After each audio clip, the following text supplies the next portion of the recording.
The elevator doors had barely closed when Eva Lawrence realized her hands were still trembling.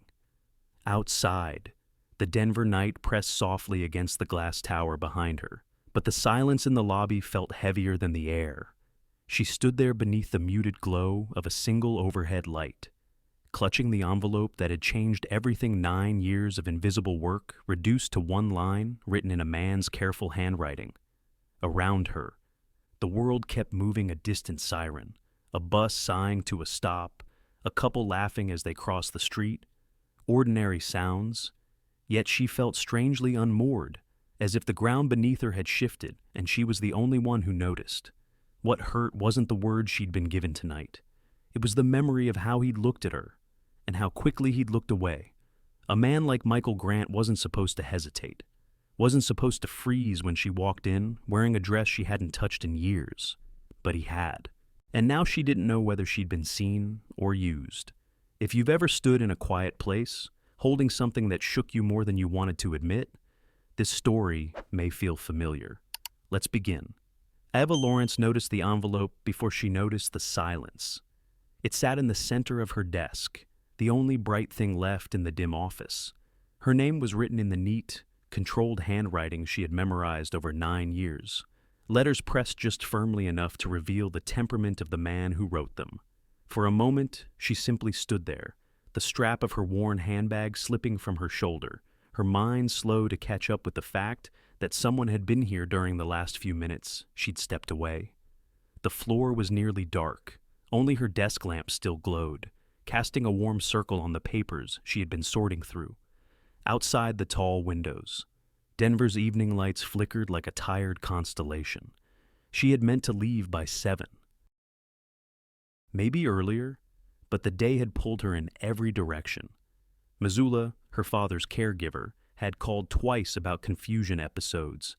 HR needed last-minute files, and Michael had dictated a string of memos that had kept her typing past a reasonable hour. Now, it was late enough that her own breathing felt too loud. She reached for the envelope with fingers that hadn't quite stopped trembling since morning. Inside was a single card. The handwriting was the same, cool, concise, unmistakable. Need you tonight? Dinner? 8:30. Black tie. M.G. She read it once, then again. She blinked, wondering if she'd missed a line, wondering if exhaustion was blurring starkness into something harsher. No please, no explanation, just expectation. Eva exhaled slowly, the air leaving her chest in a sigh she didn't remember beginning. She set the card on her desk and sank into her chair. Her bones felt older than her 41 years. The day had been long, but the years had been longer years of balancing invoices, medication lists, doctor's notes, insurance forms, all while keeping steady hands and a polite voice at the office. People assumed she was calm by nature. They didn't see the undercurrent of fatigue that had become her closest companion. Her eyes drifted to the framed photo tucked beside her monitor. Her father sat on the porch in that picture, smiling, younger than he looked now, the afternoon sun bright on his cheek. She carried that smile through every shift, every late night, but caring for him had chipped at her in quiet ways: missed dinners, postponed dreams, clothes purchased only out of necessity. She wondered when she had last chosen something, just because she liked it. The office was too still. She pressed her thumb to the edge of the card, feeling its sharpness, and tried to decide what unsettled her more, the abruptness of the message or the fact that she already knew she would go. Michael Grant rarely asked for anything twice, or asked at all. He instructed, delegated, expected, and she complied. It was part of her job, she told herself. Yet tonight, something about the command felt heavier, as if it had landed on a tender part of her she hadn't protected well enough. She rose to gather her things, her joints stiff from hours of stillness. As she slipped into her coat, the soft hum of the building's air system clicked off for the night, deepening the quiet. She crossed the empty floor, each step echoing faintly. Her reflection in the glass walls looked small and tired. A woman stretched thin between duty at home and duty at work. By the time she reached the elevator, the note was still pressed between her fingers. She kept glancing at it as if some hidden meaning might reveal itself. Dinner, black tie. He could have taken an associate, a vice president, someone who fit in naturally among polished executives and their polished conversations. Instead, he wanted her, or needed her. The doors slid open, and she stepped inside, the faint smell of industrial cleaner and cold metal surrounding her. She leaned against the rail, letting her mind drift to the possibility, however brief, that maybe he valued her presence for something other than efficiency and precision. But that thought felt dangerous, too warm for the shell she had built to survive years of understated disregard. As the elevator descended, she felt a pulse of something sharper than fatigue. It took her a beat to recognize it, irritation. Not with him, exactly, with herself, for caring that there had been no please, for caring that the note felt impersonal, after 9 years of time spent anticipating his needs before he voiced them, for caring that she still felt invisible outside of her competence. On the ground floor, she stepped into the lobby, now dark except for a single lamp left on for the overnight security guard. The quiet settled around her again, carrying an uneasiness she couldn't name. She tucked the card into her coat pocket and walked toward the exit, her footsteps softened by the carpet. The cold night air met her immediately, brushing her cheeks with a firmness that reminded her she was still in her own skin, that she still had choices, even if they were hard ones. She paused by the curb, watching the steady flow of headlights, her breath ghosting in the air. A dinner at 8:30, black tie. She should have felt flattered. Instead, she felt something uneasy blooming beneath her ribs. He needed her tonight, but in 9 years, he had never needed her outside office walls. Her hand slipped back into her pocket, fingers brushing the edges of the card once more. She told herself she would go home, gather whatever courage she had left, borrow a dress from the back of her closet, and do what the job required. Yet, as she stood under the streetlight, the city humming quietly around her, an unspoken question settled in her chest and refused to leave. Why her, and why now? Ava's apartment always felt smaller on the nights she opened the bills. The door had barely closed behind her before she flicked on the kitchen light and saw the stack waiting on the table neatly arranged, almost polite in their insistence. Insurance statements, hospital receipts, late notices printed in red ink that she kept telling herself she would get to when she could. She set her keys down and stood for a moment, letting the soft hum of the refrigerator settle around her like a reminder that at least something in her life still ran on schedule. The place smelled faintly of chamomile tea and old carpet. It was a modest 2-bedroom just outside Denver, tucked in a quiet building where the walls creaked in winter and the heat kicked on with a stubborn rattle. She had chosen it years ago for its price, not its charm, and over time it had become less a home and more a holding place for the parts of her life she didn't have time to mend. She shrugged out of her coat and laid the note from Michael on the table beside the bills. It looked out of place there, too elegant, too certain, black tie, dinner, as if those words didn't cost anything. She sank into the chair, rubbing her forehead with the heel of her hand.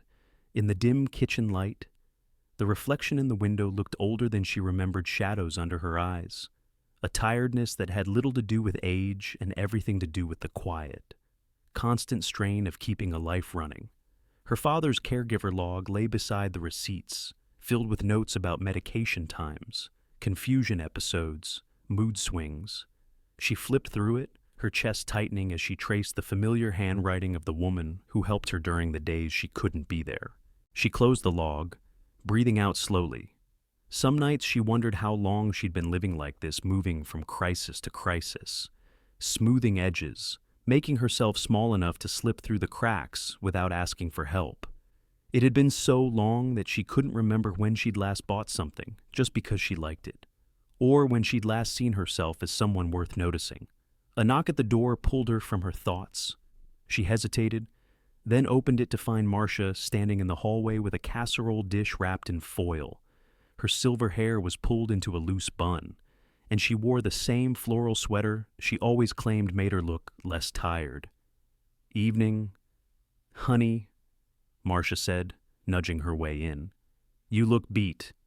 And before you apologize, don't. You always look this tired on Thursdays. Eva tried to smile. Long day. I'll bet. Marcia set the dish on the counter, glancing at the table crowded with papers. Lord. You sure know how to put together a depressing centerpiece. It's just bills, Eva murmured, and caregiver forms. It's your whole life on that table, Marcia said gently. You can't keep holding this alone forever. Eva didn't answer. She moved to pour water into the kettle, needing something to do with her hands. Marcia watched her for a moment, then narrowed her eyes toward the envelope lying beside the bills. What's that? Eva hesitated. A note from work. A note, Marcia repeated, stepping closer. From him, Eva swallowed. Yes. Marcia picked up the card, read the message, and raised an eyebrow. Well, isn't this abrupt? It's just a dinner, Eva said quickly. A work thing. He needs someone to attend for the sake of appearances, and he chose you.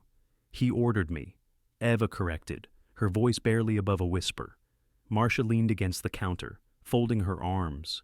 You know, sweet girl, you've spent so many years being dependable that people forget you're human, including, apparently, the man who signs your checks.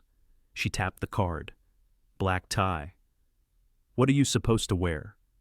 Eva laughed, but there was no humor in it. Something that doesn't exist in my closet.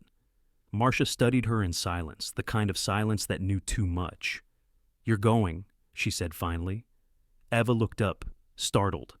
I don't have a choice. You do, Marcia said softly. The question is whether you'll take it. Eva opened her mouth, then closed it again. She stared at the bills, at the photo propped against them, her younger self sitting beside her father on a wooden dock, both of them holding small fishing rods. The lake behind them stretched wide and calm, sunlight brushing the water like gold leaf. In that picture, she had seemed unburdened, not yet shrinking herself to survive.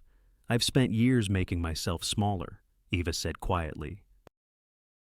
What if I don't know how to be anything else? Marcia stepped toward her and placed a warm hand on her shoulder.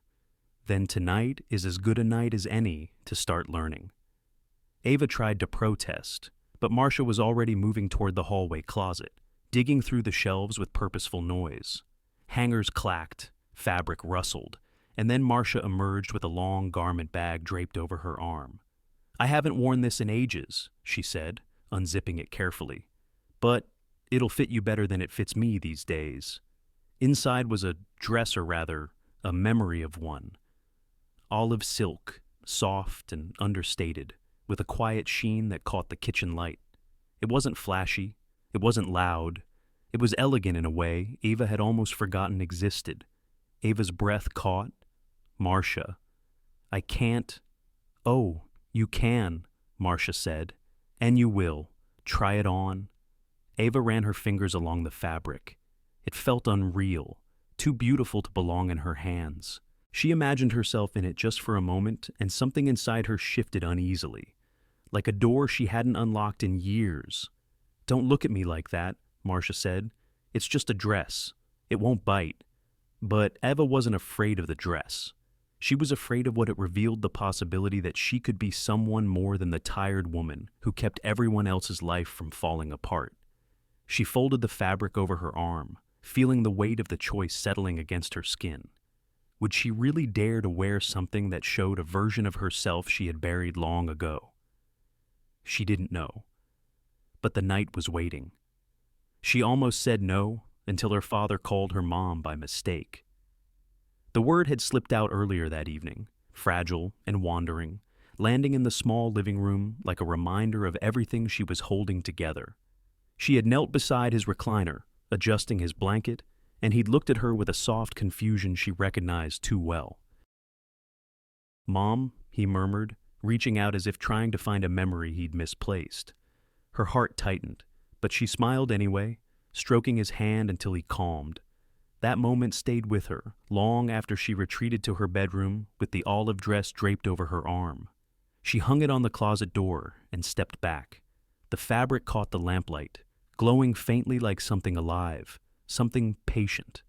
For several seconds, she simply stared at it, arms folded against the sudden vulnerability rising in her chest.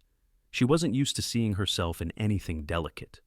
Most of her clothes were built for convenience navy blouses, gray slacks, sweaters she could wash on the quick cycle and hang dry before the next shift at work. But the silk seemed to wait for her, asking a question she had avoided for too many years. She touched the dress, then slowly pulled down the zipper. Stepping into it felt like intruding into another woman's life. The fabric whispered as she drew it up her shoulders, settling softly against her skin. When she faced the mirror, she barely breathed. The woman looking back wasn't just tired or overworked. She was someone who had once carried herself with quiet confidence. Someone who used to take time to brush her hair into soft waves instead of tying it up before dawn. Someone who didn't disappear into practicality. And yet, Eva felt like an imposter, an ordinary woman in borrowed beauty, trying on a life that didn't belong to her. She turned sideways, adjusting the fabric, tugging at the waist. "It's too much," she whispered to her reflection. "He'll think I'm trying too hard." The thought stung more than she expected. She didn't want Michael Grant to look at her and see pretense. She didn't want him to see effort. She wanted, though she hardly allowed herself to admit it, is neutrality, safety. The familiar invisibility that had protected her for so long. Footsteps shuffled lightly outside the door. "Can I come in?" Marcia called. Eva hesitated. I don't think this is right." Marcia didn't wait for permission. She walked in and froze mid-step when she saw Eva standing there in the soft olive silk. Her expression softened in a way that made Eva look down at her hands. "Oh, sweetheart," Marcia whispered. "Look at you." Eva forced a small laugh. "It feels ridiculous. This isn't me. It is you," Marcia said firmly, stepping closer. "It's the you that life pushed into a corner and told to stay quiet." Eva swallowed hard. She could feel the heat rising in her face, a mix of embarrassment and something close to grief. "I can't show up like this. I don't belong at a black-tie dinner. I'll look out of place." "You look like a woman who forgot her own strength," Marcia replied. "And maybe it's time you remembered." Eva turned away from the mirror, hugging her arms. "People judge. They always have. I've always been the one who blends in. It's easier that way. Hiding won't protect you anymore," Marcia said gently. It never really did. The words sank in like warm water around a bruise. Eva closed her eyes, letting the truth sting.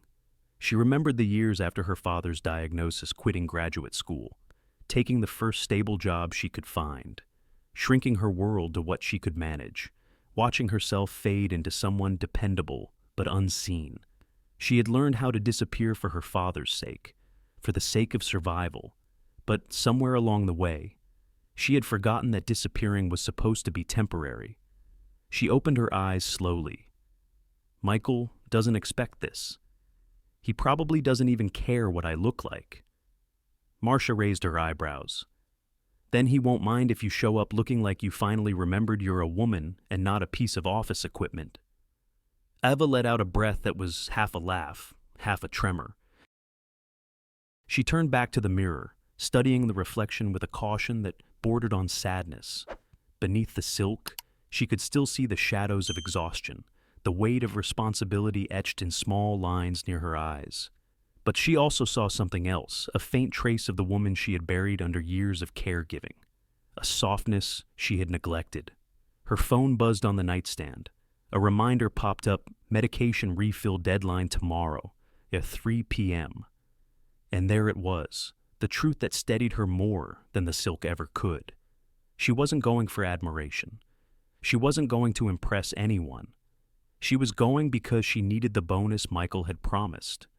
She was going because her father needed his medication on time, and this dinner was part of ensuring that happened. She inhaled slowly. "I'll go," she said, voice low but certain. "Not for him. For Dad." Marcia nodded, pride softening her eyes. "That's enough reason. Ava smoothed the dress once more, letting the fabric settle. She wasn't sure how Michael would look at her when she walked into that room. Maybe he would hardly notice. Maybe he would stare. Maybe he would see too much or nothing at all. She wasn't sure which frightened her more. He wasn't supposed to stare, but he did. The moment Eva stepped through the revolving doors, the lobby light slid across the olive silk like a quiet ripple of water, and Michael Grant turned instinctively toward the motion. He had been checking his watch, impatient in that sharp, practiced way she knew too well. But the second his eyes found her, everything in his expression paused. Not dramatically, not in the way of movies, just enough. A breath that didn't finish, a step that didn't land, a flicker beneath the surface gone almost as soon as it appeared. But she saw it, and the awareness rushed through her like a heat she couldn't name. She walked toward him, clutching the small evening purse Marcia had insisted she borrow, her heartbeat uneven beneath the soft drape of the dress. The hotel's chandeliers made the marble floor shimmer beneath her heels, and for a moment, she wondered if she looked as out of place as she felt. The space was all glass and velvet and quiet wealth, none of which belonged to her. Michael straightened, smoothing his tie with a motion so small she might have missed it if she hadn't spent nearly a decade learning his habits. When she reached him, he cleared his throat once, as if shaking off the strange stillness. "Ms. Lawrence," he said, voice steady but a shade lower. "You're right on time?" She nodded, trying not to notice the way his gaze moved, not quickly, not rudely, but with a searching quality she wasn't prepared for. She had expected indifference, efficiency, instructions. Instead, there was something unsettled in his eyes, something that made her want to look away and look closer at the same time. "I didn't want to keep anyone waiting," she replied softly. "Good." He stepped aside, gesturing toward the elevator that would take them to the private reception hall upstairs. "We'll make our entrance together." That wasn't what he usually said. Usually, it was, "I'll go ahead. Follow when you can." But tonight, he stood still until she began walking, falling into step beside her as if it were natural. The elevator doors slid open, and they stepped inside. The mirrored walls caught their reflections in a tailored charcoal suit, her in soft olive silk, and she felt the contrast like a whisper against her ribs. She wasn't sure whether the mirror was being kind or honest. He didn't speak, and neither did she. The silence felt charged, not awkward, as though both of them were trying to navigate an unfamiliar room in the dark. When the elevator chimed and the doors opened onto the top floor, Michael gave a faint nod. "Ready?" he asked. She answered with a small breath. "As I'll ever be." They walked into the reception hall, where low jazz music drifted through the warm air and conversations mingled with the clinking of glasses. The room glowed with soft gold light bouncing off crystal and polished wood. A few investors turned as they entered, casual glances at first, then longer ones. "Michael." A man near the bar called, lifting his glass. "You didn't tell us you were bringing someone tonight." Michael didn't stiffen or correct him. He simply placed one hand warm, steady, unhesitating on the small of her back. But the pressure was light, almost tentative. As if he was testing a boundary he didn't understand himself. "This is Eva Lawrence," he said. "She'll be joining me this evening." The group's expressions shifted in quiet. Knowing ways, appraisal, surprise, a flicker of admiration in one woman's eyes. Ava felt her spine lengthen, her palms dampen. She wanted to step back, to disappear into the comfort of being unnoticed. But Michael's hand stayed there firm enough to anchor her, gentle enough to ask. He guided her toward the group, introducing her with calm precision. Their curiosity washed over her like warm lights, unfamiliar, unsettling. Every smile directed at her, every question about her work felt like stepping onto a stage she had never auditioned for. "She must be your partner," someone said with an easy laugh. Partner. The word hit harder than she expected. Her breath caught before she masked it with a polite smile. She glanced at Michael, waiting for the correction she assumed would come. It didn't.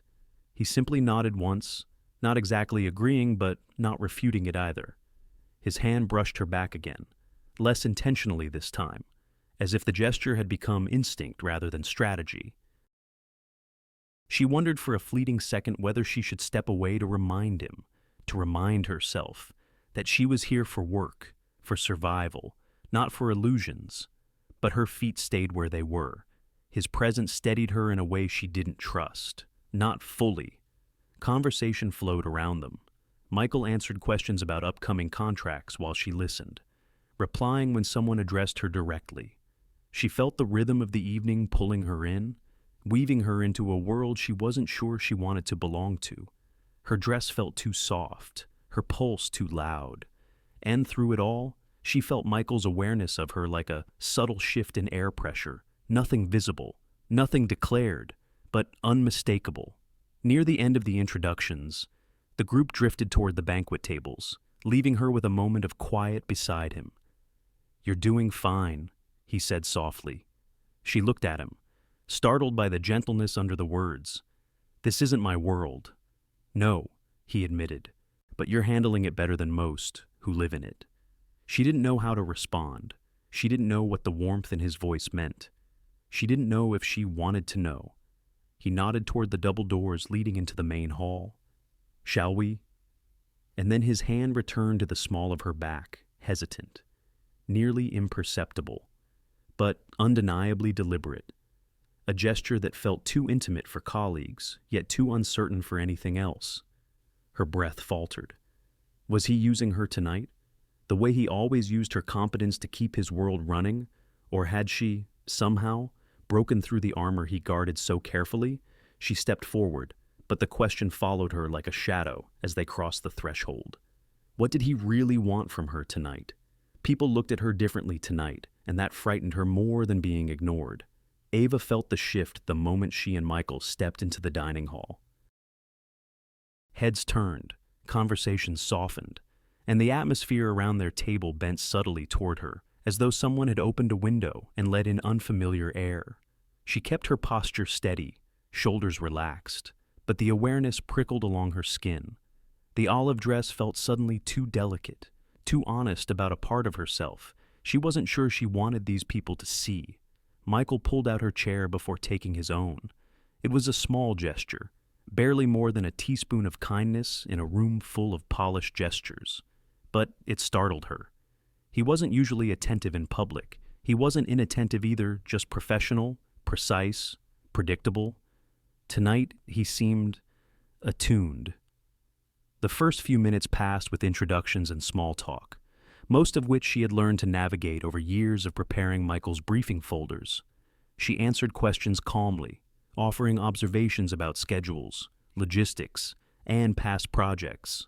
Her voice remained steady even when her heartbeat wasn't.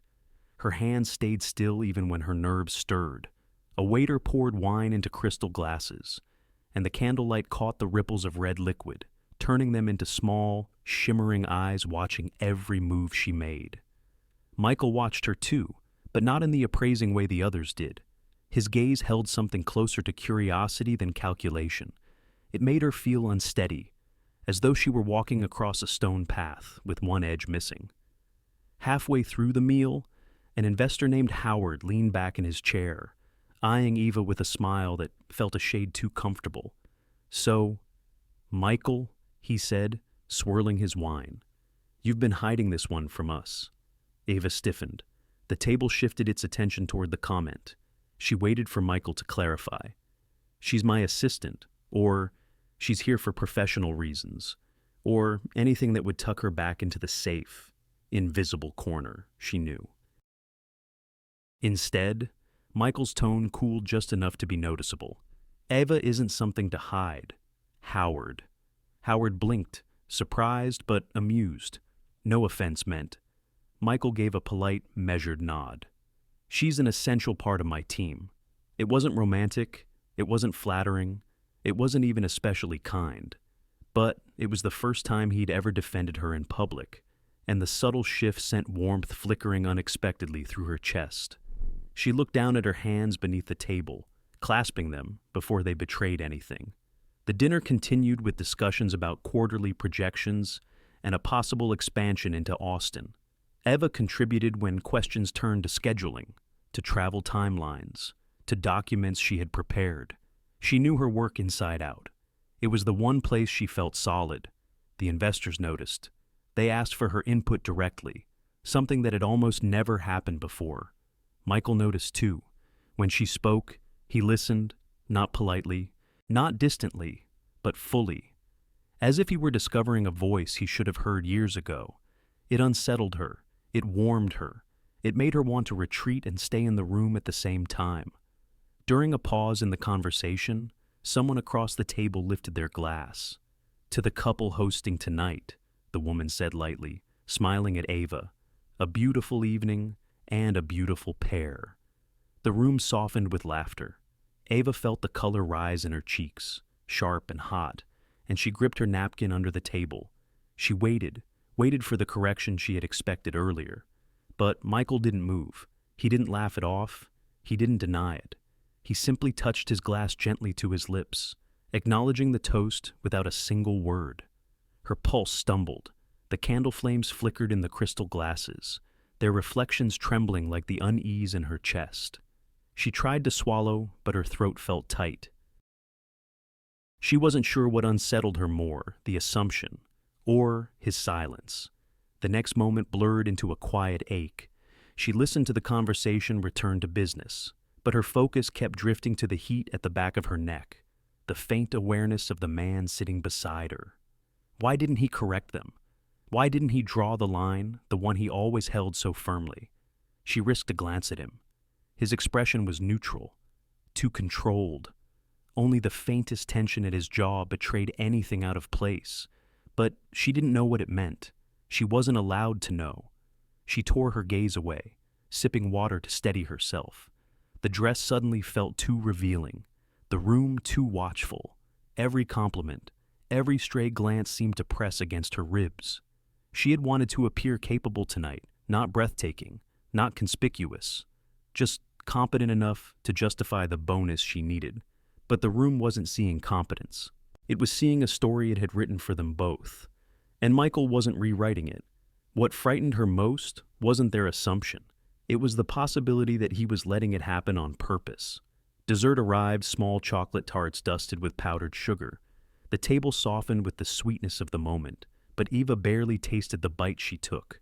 Her mind was still tangled in the toast and the silence that followed it. Michael leaned slightly toward her, lowering his voice so only she could hear. "If any of this makes you uncomfortable, let me know." She forced a breath. "I'm fine. You don't look fine." She bit back the instinct to apologize. Instead, she nodded once, focusing on the dessert plate. "It's just unexpected." "I know," he said quietly. She didn't dare look at him. She sensed something in his voice, a subtle shift, a note that wasn't professional, not quite personal. Something in between, a space with no clear edges. When the dinner concluded, applause rippled across the table as contracts were toasted and tentative agreements raised in glasses. Ava kept her smile steady, but her pulse refused to settle. People looked at her differently tonight, admiring, curious, envious, even. It should have felt like a victory. Instead, it felt like a step onto a fragile ledge where one wrong move could send everything tumbling. As the guests began rising from their seats, Michael rested a hand lightly on her chair, another gesture that felt too deliberate, too careful. She stood, smoothing the silk over her hips, and tried to steady her breathing. Was he blurring the line because he needed her tonight, or because, for the first time, he wanted to? The office went quiet the moment she stepped out of the elevator, not abruptly, just enough for her to feel the shift, a thinning of sound, a pause in conversations that should have kept flowing. Ava stepped forward, holding her planner close to her chest, trying to ignore the way two interns exchanged a glance before hurrying toward the break room. She had expected Monday to feel strange after the dinner, but she hadn't expected this. Her heels clicked softly across the polished floor. Usually she blended into the background of Grant Industries, efficient, unnoticed, predictable, but today the hallways felt too bright, too narrow. Every whisper seemed to float just behind her shoulder. When she reached her desk, She sank into her chair with a steady breath. Her computer chimed with new messages. The first was from reception. "Call me when you arrive." The second was from an unknown number, a link, a headline. Her pulse tightened. She clicked. A grainy photo filled her screen. Michael and her on the balcony at the hotel, his hand near her back, her face turned slightly toward him as though they were mid-conversation. The angle made it look intimate in a way that felt sickeningly misleading. The caption burned. CEO Michael Grant, seen with mystery woman at private investor event. Her hands went cold. She remembered that moment, the breeze, the view of Denver lights below, the way she had stepped outside for air, and he had followed a minute later. They had barely spoken, yet the photo caught everything except the truth. Her chest tightened as she scrolled.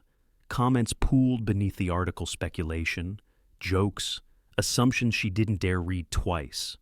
A new sound broke through the buzzing in her ears. Michael's voice, low and clipped, coming from down the hall.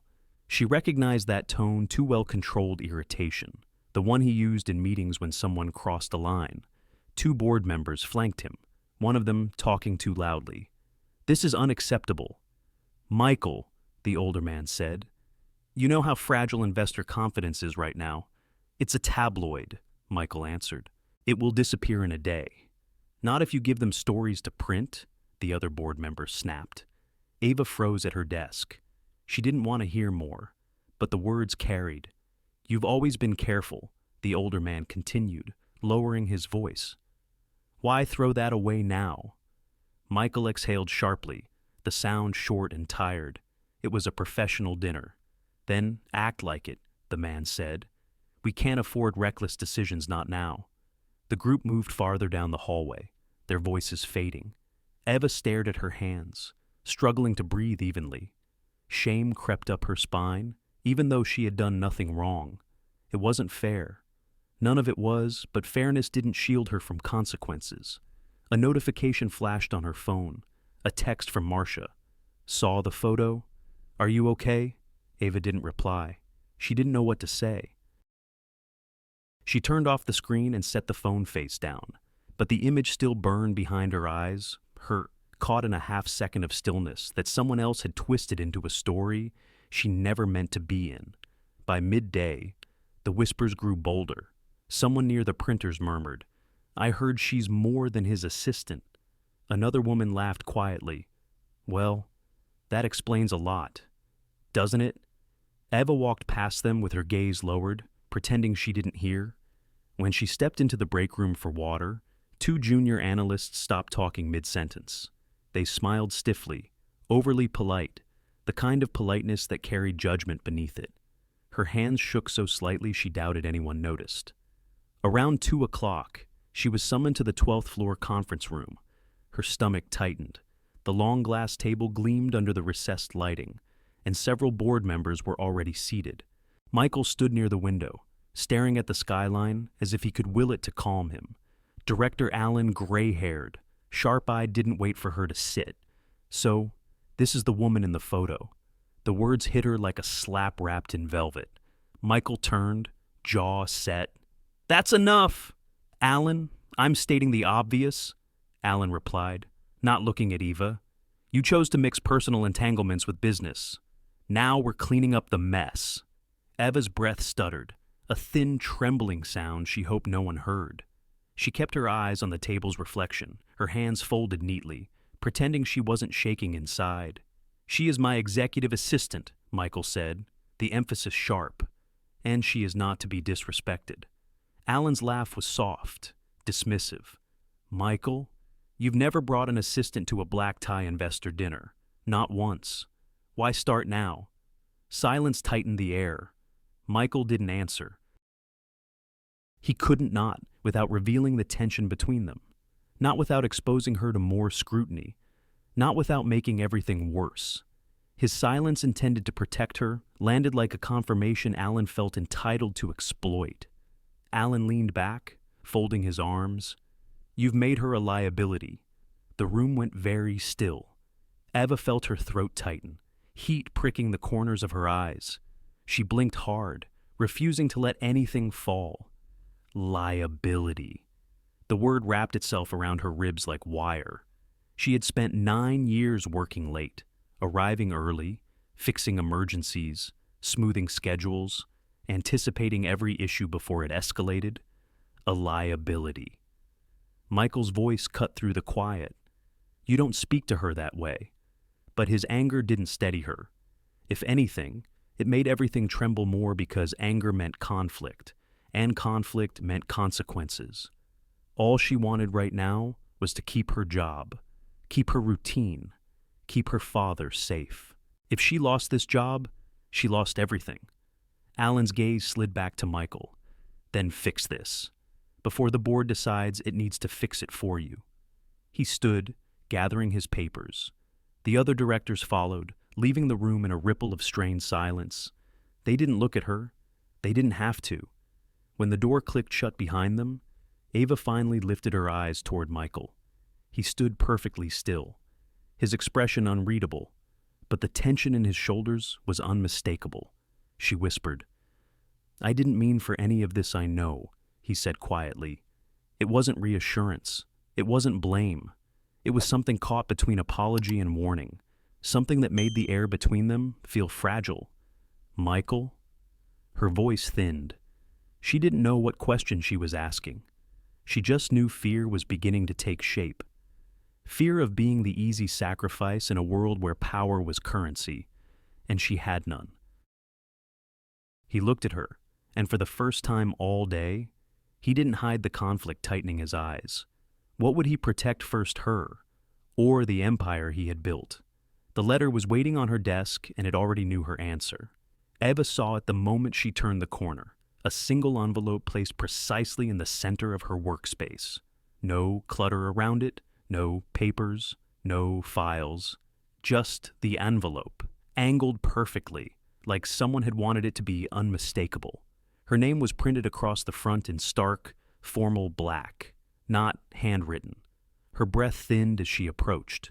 The office around her hummed with its usual rhythm, phones ringing, keyboards tapping, yet somehow every sound felt distant, muffled, as though she were moving underwater. She reached for the envelope with hands she wished were steadier. Inside, the letter was short, clinical, effective immediately. You are placed on temporary suspension due to ongoing external publicity concerns. This decision reflects no fault in your performance. We appreciate your cooperation in maintaining the company's professional integrity during this time. At the bottom was his signature, Michael's. She stared at it for a long time, the ink blurring, her pulse thudding in her ears. He had signed it with the same steady handwriting he used on contracts, announcements, and holiday cards to staff. The same handwriting he used when he'd once thanked her for holding the company together during a crisis. The hum of the office sharpened around her. Someone walked by, slowing just enough to glance at the paper in her hand. She folded the letter and stood, clutching it as though it were something fragile, though what it held felt anything but.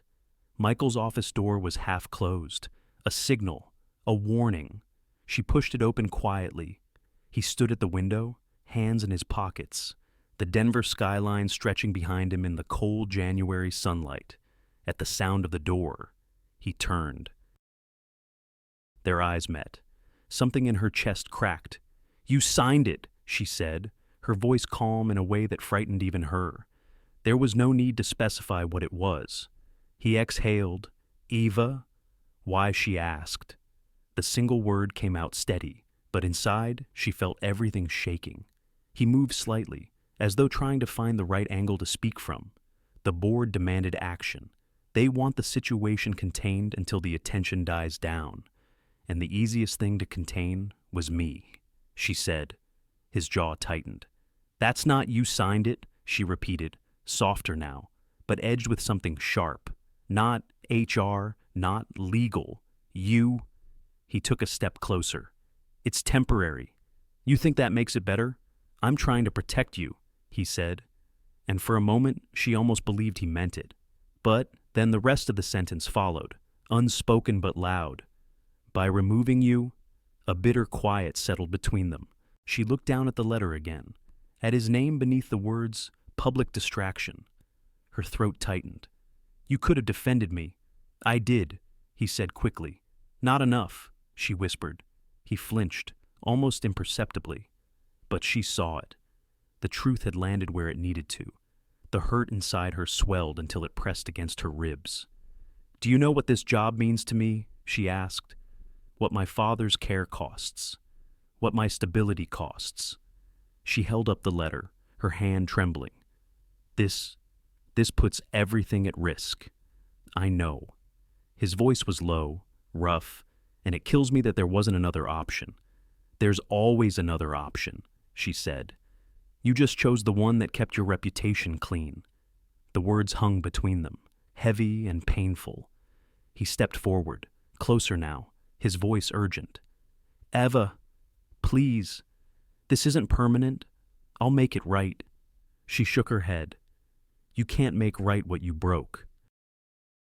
He closed his eyes briefly, a muscle in his jaw flexing. "I thought you understood how dangerous the board can be.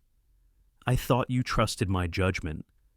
"I did," she said quietly, "but maybe I shouldn't have." Silence.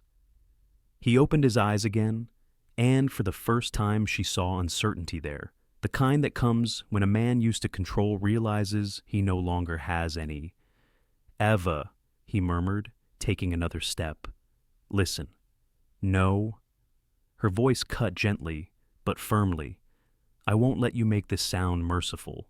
It isn't—" He stopped short. The stillness in the room felt cold. She folded the letter neatly and tucked it into her purse. 9 years, she said, her voice soft, almost reflective. "I gave everything without asking for anything in return.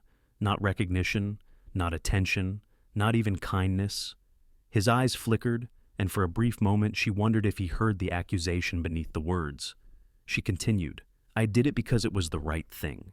Because I believed in the work. Because I believed in—" Her voice thinned, trailing off, in what he asked, barely audible. She swallowed once. "In you." He froze. Something in his expression cracked wide open regret. Guilt. Something deeper.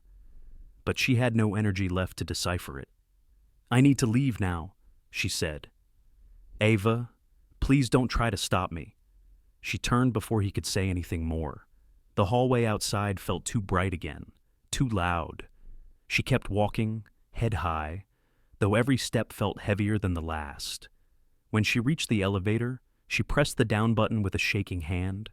The doors slid open, silver and silent. She stepped inside. For a moment, she stared at her reflection in the metal-composed face, trembling lips, eyes that had seen too much in one day. The doors began to close. That was when her face finally broke. The tears came quietly, slipping down her cheeks as the office disappeared behind steel. When the elevator reached the lobby, she wiped her face and stepped out into the cold winter air. But the question followed her out the door, clinging to her like wind. What was she supposed to rebuild now, when the one person she had trusted most had been the one to take everything apart? Silence had a way of making her remember everything she tried to forget. For the first few mornings, Eva woke before dawn, out of habit. Her body still expected the rush, the alarm, the commute, the weight of Michael's schedule waiting for her. But now the apartment stayed still. No calendar reminders, no inbox chimes, only the soft hum of the refrigerator and the distant sound of snowplows scraping the street outside. Her father was already awake the first morning, sitting in his armchair with a blanket around his shoulders. The TV glowing faintly with a rerun neither of them watched. He looked up when she entered, his expression flickering with the uncertainty she had grown used to. "Morning," she said gently. He gave a small nod. "You're home today." "I am," she replied, trying to keep her voice steady. For a little while, a pause. Then he asked the question he sometimes asked twice in the same hour. "You're not sick, are you?" "No," she whispered, touching his shoulder. "Just taking time." The days took on a quiet rhythm she hadn't expected. She moved through the apartment with a slowness that felt foreign, as though she were borrowing someone else's life. She reorganized the pantry, She watered the plants by the window. She folded laundry with deliberate care, anything to keep from thinking. Job listings filled her laptop screen each afternoon, but she found herself staring at them without really reading. Administrative roles, reception desks, operations support, all things she could do in her sleep. None she could imagine feeling like home. Sometimes she wondered if she had imagined the warmth in Michael's voice that night on the balcony. The way he had looked at her during the dinner, the softness that had briefly surfaced beneath all his control, had it all been a story she told herself to survive the loneliness of her days? She didn't try to answer. The questions themselves exhausted her. By the end of the first week, she avoided the news entirely. She muted alerts on her phone. She refused to open any message that began with, "Are you okay?" She didn't want pity. She didn't want gossip.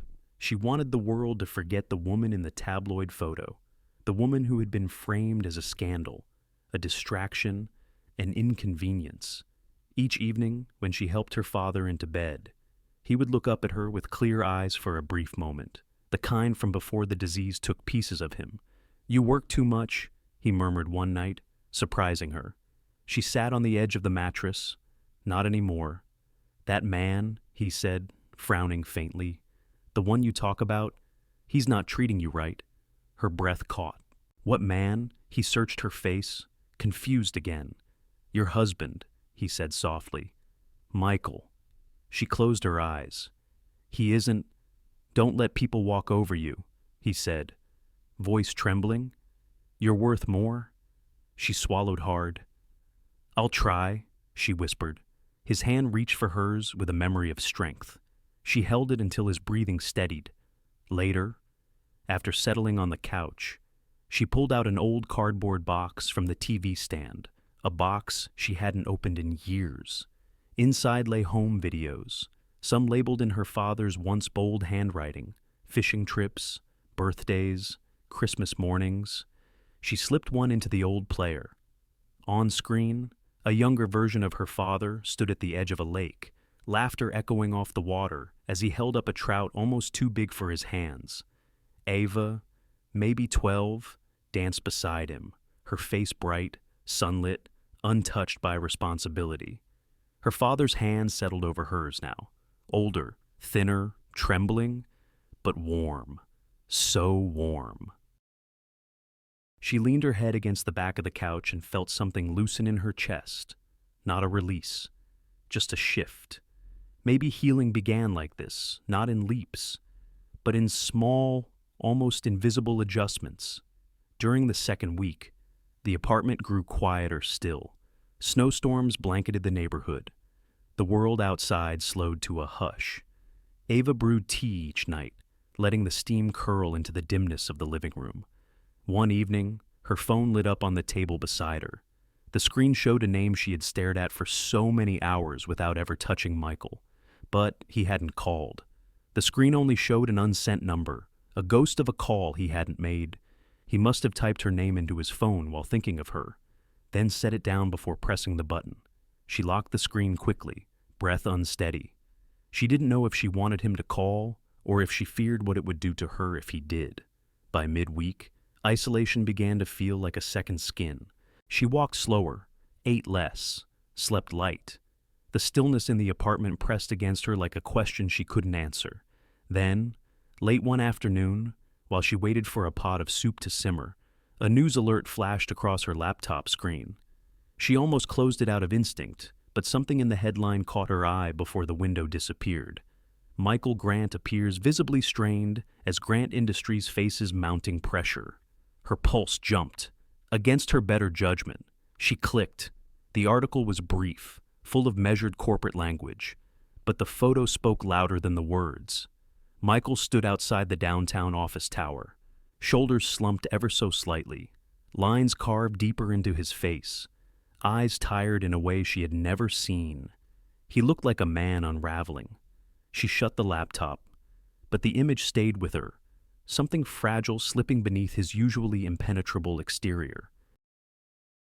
For the first time in days, she felt something other than exhaustion. It wasn't hope. It wasn't longing. It was a quiet ache she didn't have a name for. pulling her toward a question she wasn't ready to ask. Was he falling apart without her? Or was she only imagining that too? Her name shouldn't have been there, but it was. Ava stared at the newspaper lying on her kitchen table, the headline catching the thin winter light filtering through the blinds. She hadn't meant to read it. She had only opened the door to bring in the morning mail, letting the cold air rush in before she shut it quickly to keep her father warm. The paper had been tucked under an envelope, half hidden, as though fate had tried to soften the blow. Grant Industries announces new program for women returning to workforce. The Lawrence Initiative to launch this spring. The words looked unreal, as if someone else had written them with her name borrowed for decoration. She sank into the nearest chair, hands resting against the edge of the table for balance. Her father was napping in the bedroom. The apartment was quiet, too quiet for a moment like this. She read the headline again, slower this time, her pulse stumbling over each syllable that belonged to her. The Lawrence Initiative. She wasn't someone who had things named after her. Not programs, not projects, not anything. She was a woman who kept offices running and schedules organized. A woman who showed up, held the pieces together, and went home to bills and medications and the nightly uncertainty of her father's memory. She wasn't an idea. She wasn't an inspiration. She wasn't a headline. She lifted the paper closer, scanning the column beneath. The program was described as a support network for women rebuilding careers after caregiving gaps or personal hardship. Workshops, apprenticeships, mental health resources. It was everything she had once needed and never found. Her throat tightened. She didn't know what hurt more, the possibility that it was a sincere gesture, or the possibility that it wasn't. A knock at the door startled her. Soft. Familiar. Eva Marcia's voice carried through. "You up?" She opened the door. Marcia stepped inside with a gust of cold air and 2 grocery bags, already talking about soup recipes and vitamin supplements before her eyes landed on the newspaper. "Oh." Marcia's brows rose. "So you've seen it." Eva nodded, heart still unsteady. "I don't understand." Marcia set the bags down and came to her side. Maybe there's something to understand. Before Eva could respond, the envelope she had brought in earlier slid from the table edge, landing at her feet. She bent to pick it up and froze. The paper was thick, white, embossed with a silver crest she knew too well. Inside, a single card read, "Please come, M.G., no time, no explanation, no apologies." Just 2 words and initials that once made her breath pause in the middle of her chest. Marcia exhaled softly. "Well, that's an invitation if I've ever seen one." Eva placed the card on the table, unable to look away from it. "I can't go," she whispered. "Not after everything." "You can," Marcia said firmly. "And maybe you should. I don't want another humiliation. Then don't let it be one." The simplicity of the reply startled Eva.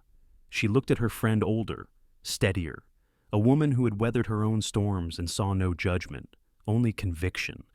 "You've spent so long reacting to life," Marcia continued. "Maybe it's time you decide something for yourself." Ava rubbed her thumb against the edge of the invitation. "What if it's nothing more than a PR stunt? Then you'll know, and you'll walk away with your head high." Marcia held her gaze. "But what if it isn't?" The question slipped into the room like a draft of warm air, subtle, but impossible to ignore. Hope stirred somewhere deep, unwanted but alive, nudging the bruised parts of her heart that had been sleeping these past weeks. She didn't trust it. She didn't trust herself with it. But it was there now, refusing to be pushed away. That evening, after dinner, she stepped into her bedroom and opened the small closet where the olive silk dress hung, still carrying the memory of that night. She touched the fabric. It no longer felt like something stolen from another life. It felt like something she might earn. She didn't know what Michael expected. She didn't know what he wanted. She didn't even know what she wanted. But she knew one thing. She was tired of living in fear of being seen.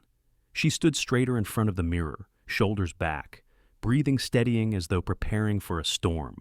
Her reflection held her gaze older, worn, but undeniable. This wasn't about him. Not entirely. This was about taking back the pieces of herself that she had lost in long corridors, late-night emails, whispered rumors, and a suspension notice she hadn't deserved. She returned to the kitchen and picked up the invitation once more. The silver embossing gleamed under the overhead light, trembling slightly between her fingers. "I'll go," she said quietly. Marcia smiled, proud and relieved. "Good." Eva tucked the card into her purse, feeling the decision settle inside her like a weight not crushing, but anchoring. As the night deepened outside, she sat on the couch beside her father's room, listening to his slow breathing mingling with the quiet hum of the heater. A strange mixture of dread and resolve washed through her. Like the first break in a long winter, she didn't know what waited for her on the other side of that invitation. Was it an apology? A reckoning? A spectacle she'd regret showing up for. Her pulse beat once. Hard. What if it was all three? He said her name as if it held the whole room still. Eva felt it before she understood it. The sudden hush rippling across the hall, the shift in posture, the way hundreds of faces seemed to turn in the same breath. She had been standing near the back, close enough to the exit to leave quietly if this became something she couldn't bear.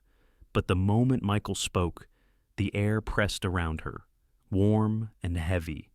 Eva Lawrence. Her name carried through the speakers, low and unguarded, as though he had practiced saying it softer than usual and let the truth slip through. She froze. The invitation had warned her of something, but not this. Michael stood at the podium beneath the tall gold lights, shoulders squared in his dark suit, but his expression restrained, almost raw. Didn't belong to the CEO she once knew so well.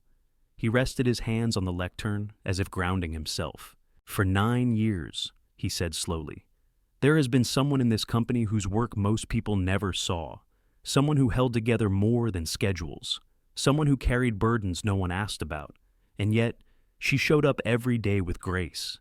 Eva felt heat gather behind her eyes. She blinked hard, but the edges of the room were already blurring. She never asked for recognition, or credit, or attention. He paused, voice tightening, and too often. "I let the world overlook her because it was easier." A murmur drifted through the audience. Investors, executives, people who hadn't spoken to her except to request favors or confirm meetings. Their surprise felt like an echo bouncing inside her ribs. He went on, "Integrity isn't loud. It doesn't demand the spotlight. It stands quietly, doing the right thing in a world that rewards noise. Eva is the reason this company has survived storms most of you never even heard about." Her breath faltered. She had prepared herself for a mention, a polite nod, maybe even a crafted apology to tidy up his public image, but not the honesty cracking through his voice like light slipping out from a long-boarded window. He exhaled, the sound rough. "I failed her, not as her employer, as a human being." The words hit her chest like a sudden break in a dam. The crowd went utterly silent. Even the air seemed to hold itself still. Michael lifted his gaze to the audience, but it landed on her unmistakably, steadily, without hiding this time. She deserved protection. Instead, she carried the consequences of my foolishness and my pride. His jaw clenched, but he didn't look away. I let her stand alone in a storm that should have been mine. The lights dimmed slightly as the spotlight operator searched the room and then found her. A soft, focused circle of brightness settled around her. She inhaled sharply, almost stepping back, but her feet stayed planted. The glow felt strange on her skin, not harsh, not exposing, but almost gentle, as if the room was asking nothing of her except to exist. Applause began slowly, like rainfall at first, a few hands, scattered, uncertain, then more and more, until the sound rose, warm and insistent, filling the hall with something she recognized as long-delayed respect. Tears slipped down her cheeks before she realized she was crying. She didn't wipe them away. Michael stepped back from the podium. He hesitated only a second before descending the steps, the applause still rolling around him like a tide. He didn't look at anyone else. His focus was fixed, unwavering, as he crossed the polished floor between the tables. Her pulse thudded beneath her ribs. She didn't know whether to stay or run.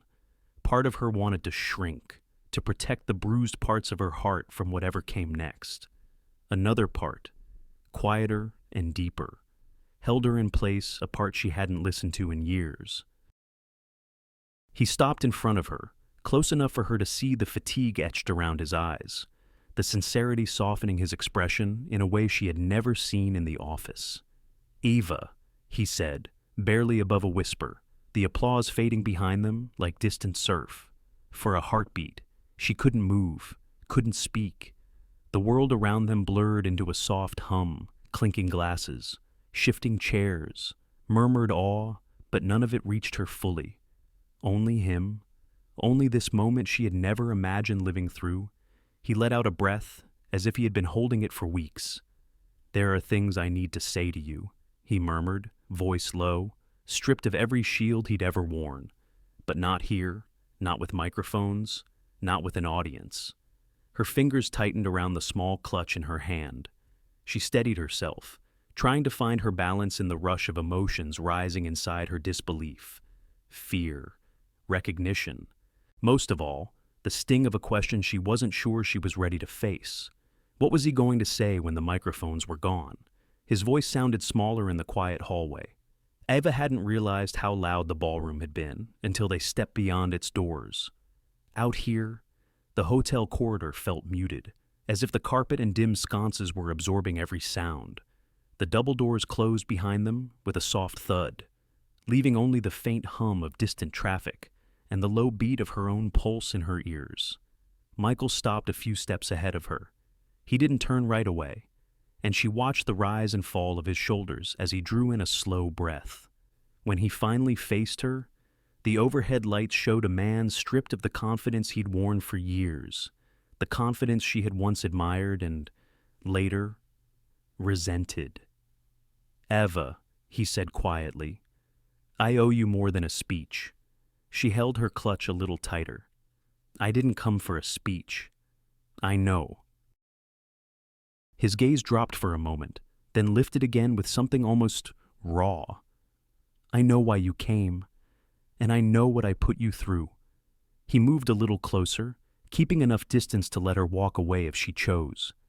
She could feel the restraint in him, the way he was giving her all the space she had never been given before.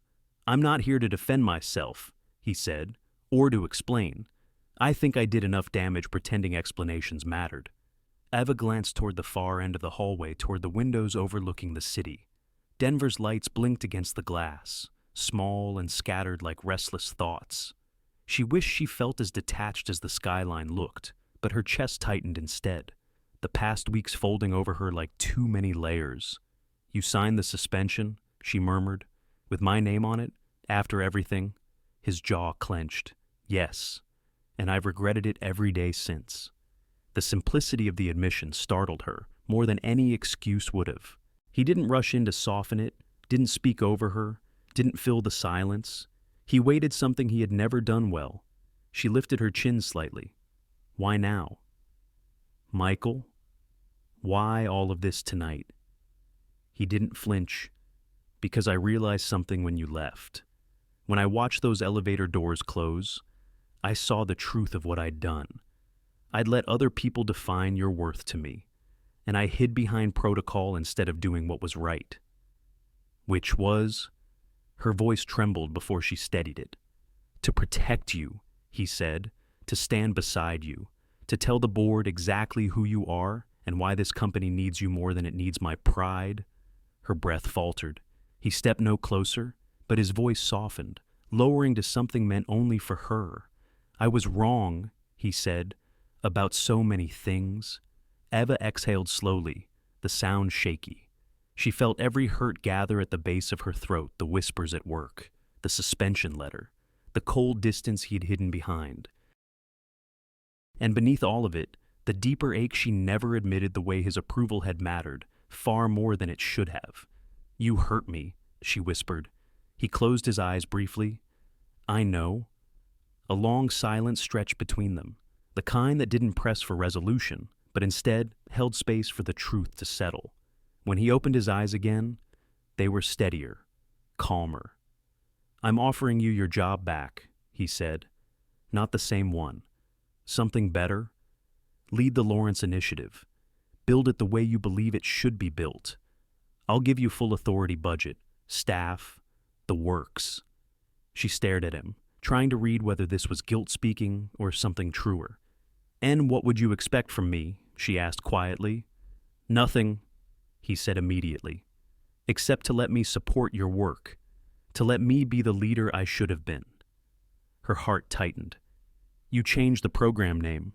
My name. I did," he said, "because it never would have existed without you. And because I needed the world to understand who deserved the credit." She had not prepared for this, a man who rarely let emotion slip now standing before her, stripped down to sincerity and mistakes he was no longer hiding from.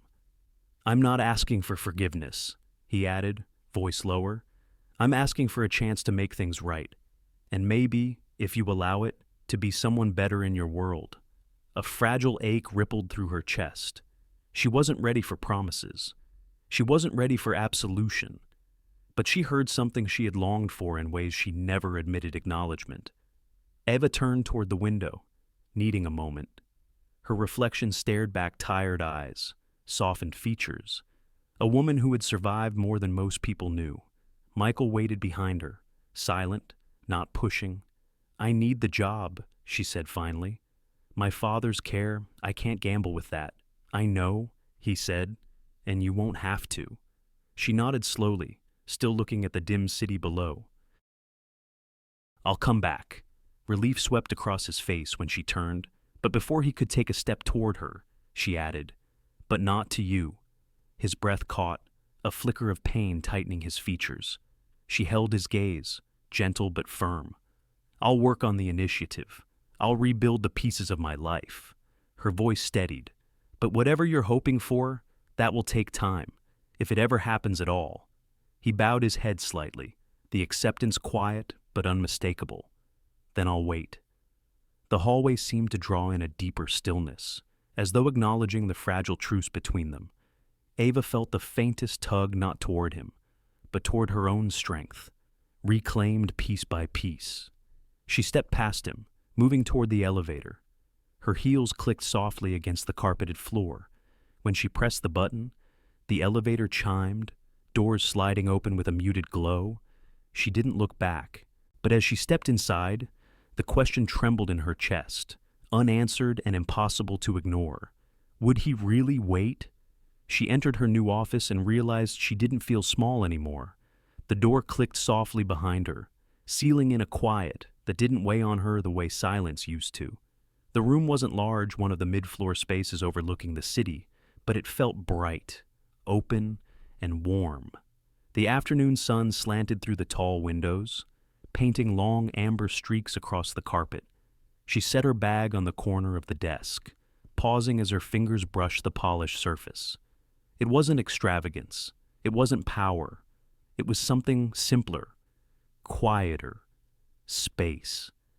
Space that was hers. She walked slowly toward the window, letting her eyes linger on the familiar skyline stretching past the glass.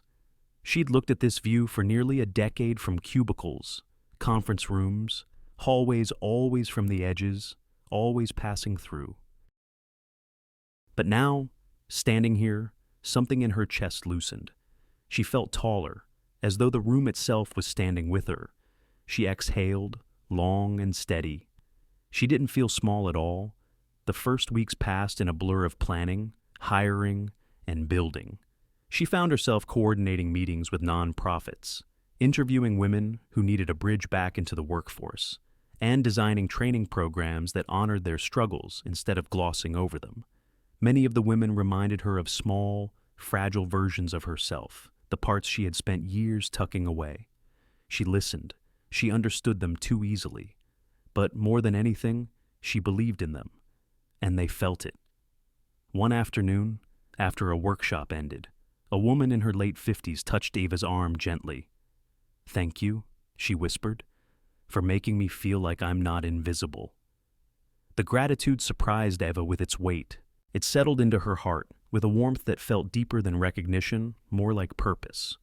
People around the company started greeting her differently too, not with forced politeness or the quick glances they used to give the quiet assistant, but with genuine respect. Some even came to her for guidance, something she had never imagined. She accepted the shift with a calm she didn't know she possessed. And through it all, Michael kept his distance. Not cold, not aloof respectful.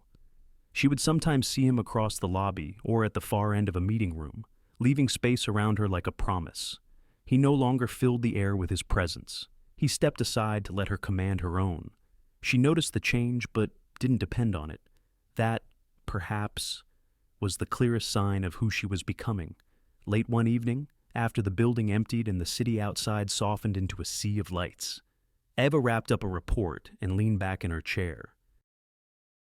The quiet felt different now, not lonely, not heavy, just peaceful. She closed her laptop, rubbing her eyes with the back of her hand. A small smile touched her lips. She'd made it through another long day, but exhaustion didn't feel like defeat anymore. It felt like purpose. She stood and walked once more toward the window. Denver shimmered below her, the skyline dotted with small bursts of gold. Same streets, same buildings, same distant hills, but the woman looking out at them was different. She didn't seek approval.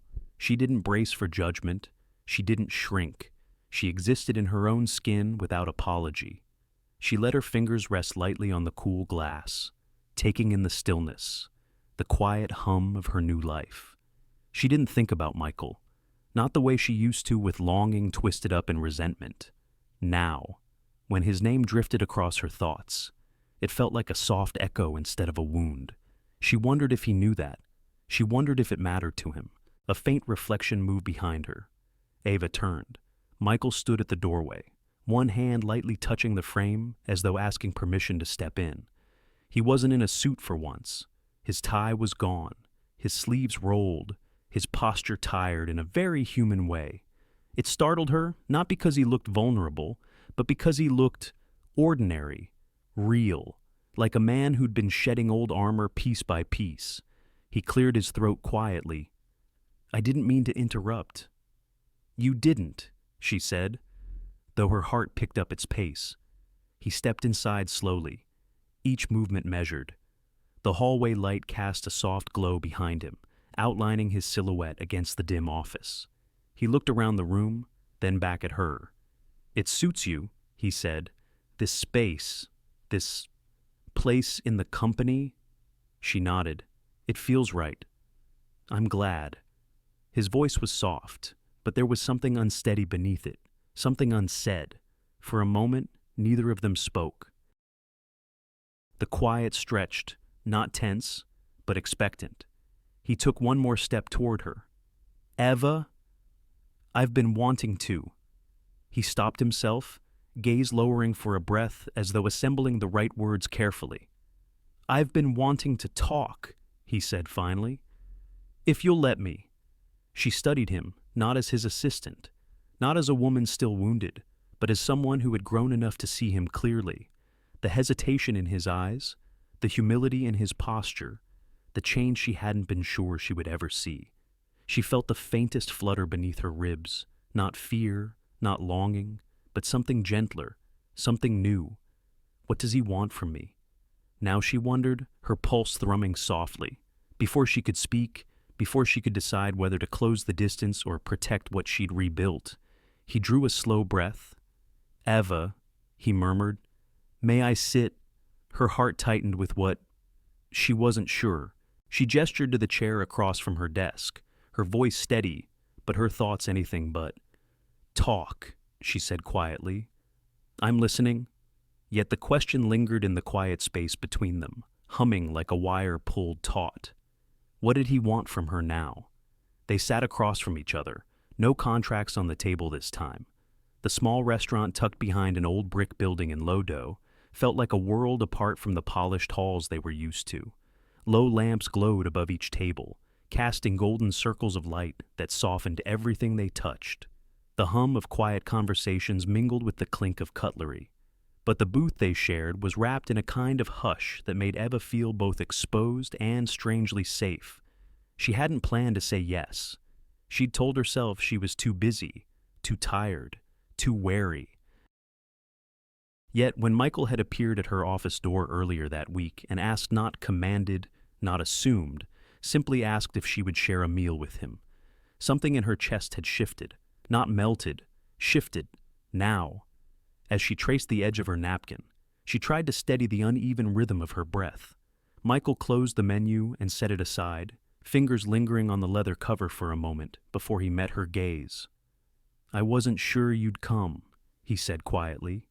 Eva didn't look away. I wasn't sure either. A small smile touched his mouth, not triumphant, not hopeful, just grateful. They ordered simple dishes, nothing extravagant, a roasted chicken for her, a bowl of chili for him. When the server left, their silence returned, but it no longer felt sharp. It felt like two people remembering how to share space without armoring themselves. Michael was the first to speak. "I've been thinking a lot about loneliness." His voice held no prelude, no attempt to ease into the subject. How it hides in your life without you noticing. How it becomes a habit. Eva's fingers tightened slightly around her glass.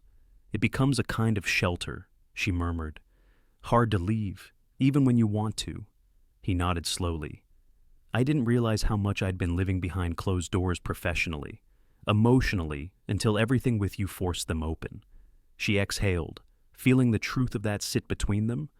"I didn't realize how much of myself I'd buried," she said. "Caregiving, exhaustion, invisibility.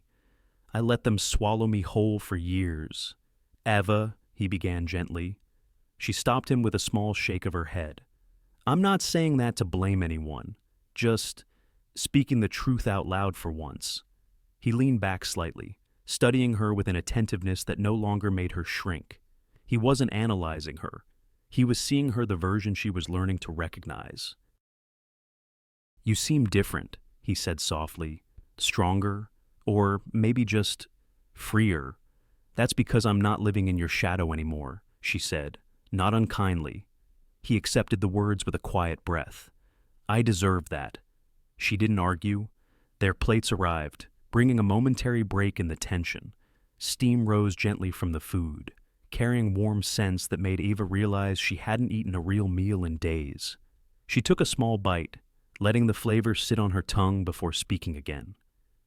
"Why did you want this dinner?" she asked. "Really?" He didn't answer right away. Instead, he watched her not the way he used to, with ownership tucked behind his gaze, but with earnestness, a softness she hadn't known he possessed. "Because I wanted to sit across from you without everything else in the way," he said finally. "No titles, no expectations, no mistakes dictating the conversation." She looked down at her plate. "You could have said that months ago. I wasn't the man who could say it then." The honesty in his voice startled her. She lifted her gaze again, searching his expression for pretense and finding none. He went on. "I'm not asking to rewrite the past. I'm not asking for forgiveness tonight. I'm not even asking for a future." His breath hitched softly. "I just want to know you, the real you, not the woman who organizes my world, not the woman I failed, just you." Eva's heart shifted, a quiet ache blooming through her ribs. She didn't melt, she didn't rush toward him, but something inside her leaned in despite itself. "I don't know if I remember how to do that," she whispered. "We can learn," he said, "both of us." His voice carried no pressure, no urgency, only a tender promise that felt more real than any grand declaration. They talked then, not about work, not about scandal, but about their fathers, about the creeping fear of aging alone, about the nights when the house felt too quiet or the hours too long. They spoke about regrets, the small, steady ones that settle in your bones, not the dramatic kind people confess for effect. For the first time in years, Eva laughed, softly, a real sound, unguarded. When her laughter faded, she noticed the way Michael was looking at her with something like awe, something like relief. She felt heat rise to her cheeks and looked down, tracing the rim of her wineglass where the lamplight shimmered in small, trembling reflections. "Ava," he said, voice low. "I don't want to use you. I never did. I just didn't know how to be someone you could trust." She swallowed, her throat tight. "And now I'm trying," he said, "every day." Tenderness spread through her chest, fragile but steady. She felt the tension, the old fear tugging her backward, the quiet longing urging her forward, two forces pulling at the same piece of her heart. Her hand rested on the table, fingers curled slightly. For a moment, she felt suspended between past hurt and new possibility. Then, slowly, not finally, not completely, but bravely, she reached out. Her fingertips brushed the back of his hand. Michael went still, so still that she could feel the shift in the air around him, the careful breath he took before turning his palm upward beneath hers. She didn't lace their fingers. She didn't lean in. She simply let her hand rest lightly atop his, the weight barely there. But the meaning was unmistakable. She was opening the door, not wide, but enough to let light in. As warmth spread through her chest, a quiet question rose, trembling, hopeful, unfinished. Was she ready for something real? They walked slowly, as if neither wanted the night to end. The restaurant door closed behind them with a muted click, sealing the warm glow inside. Out here, the Denver night carried a faint chill, enough to make Eva draw her shawl closer around her shoulders. The air smelled of distant pine and the faint sweetness of a bakery closing for the night down the block. Streetlights formed soft halos on the pavement, turning each pool of light into a small, quiet refuge. Michael slipped his hands into the pockets of his coat, keeping a respectful distance as they strolled toward the corner. He didn't hurry her, didn't reach for her, didn't try to translate the moment into something grander than it was, and that his restraint, his steadiness made something inside her loosen. "I'm glad you came tonight," he said at last, his voice low, roughened slightly by nerves he tried to hide. Eva glanced up at him. "I'm glad I did too." The truth surprised her, not because she didn't expect to enjoy the evening, but because the simplicity of the admission felt new. She'd spent years choosing based on fear or exhaustion, never desire, never curiosity, never hope. Yet here she was, letting the night stretch, letting her steps slow, letting possibility hover between them. They turned onto a quieter street lined with small trees whose leaves whispered in the breeze. One lamppost flickered gently overhead. The light warmed Michael's profile, softening the sharpness of a man who had spent most of his life locked in precision and control. He stopped walking, and she paused with him.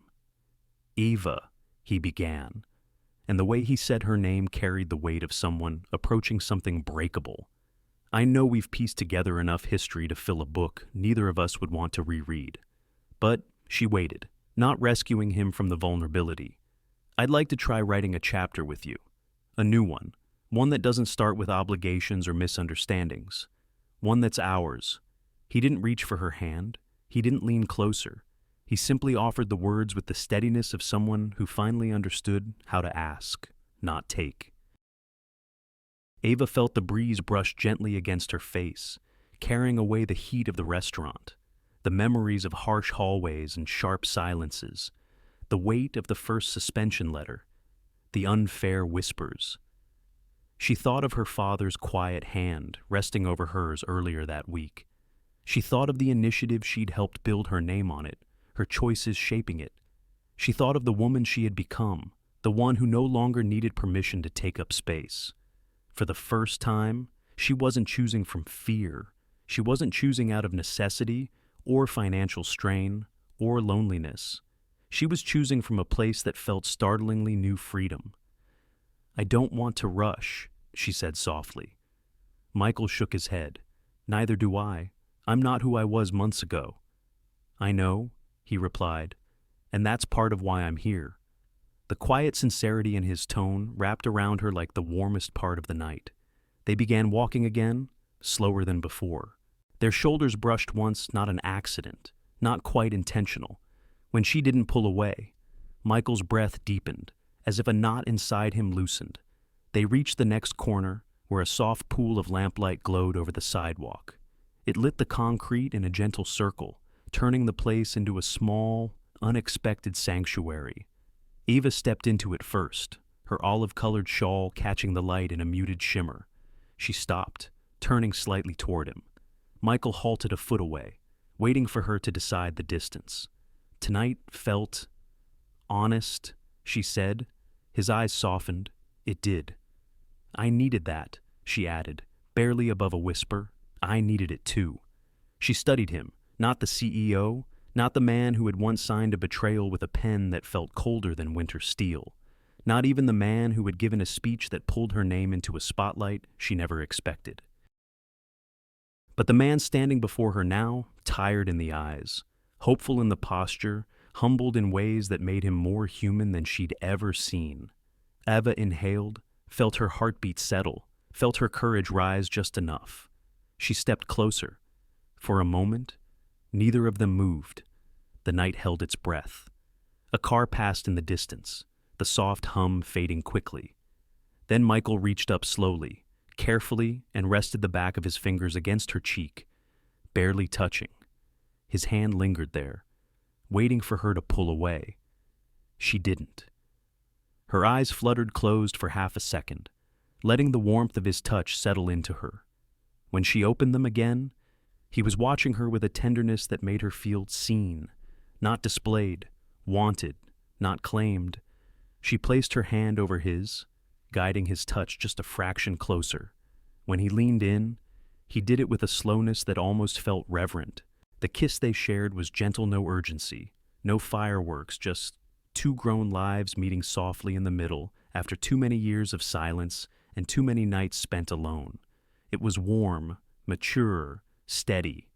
It was the kind of kiss that didn't promise perfection, only presence. When they parted, she kept her forehead near his, breathing in the quiet between them. "Let's go slow," she whispered. His smile was small, real, and relieved. Slow sounds, right? They resumed walking, side by side, the silence between them no longer hollow but full of warmth, of patience, of a future unwritten. Ahead of them, the street stretched gently into the night, traced with soft light and open space. Where might slow, honest love lead two people who nearly lost themselves? She didn't know, but for the first time in a long time, she wanted to find out. Sometimes, healing begins in the quiet moments, long after we thought our story was already set in stone. What Eva and Michael discovered is something many of us learn late in life, that dignity and tenderness can exist in the same breath. You can stand up for yourself, draw your boundaries, reclaim your worth, and still leave a door open for connection. There is nothing weak about wanting to be seen, and there is nothing wrong with walking away until someone is ready to meet you with honesty and softness. The other truth is gentler and maybe harder. People can change, not perfectly, not quickly, and not always in the ways we imagined. But sometimes, someone grows because they finally understand the weight of what they almost lost. And when that happens, we get to choose freely whether to meet them where they've become. If you've ever rebuilt yourself after being overlooked, or learned to open your heart again with steadier hands, I hope this story leaves you with a bit of warmth. A reminder that slow, honest love, whether from another or from yourself, can still find its way home. Thank you for spending a little of your day with this story. Your presence here truly matters more than you know. If the journey touched you in any way, a like, share, or subscribe is a simple kindness that helps these gentle stories reach someone who might need them. Wishing you a peaceful evening and a heart that feels just a little lighter.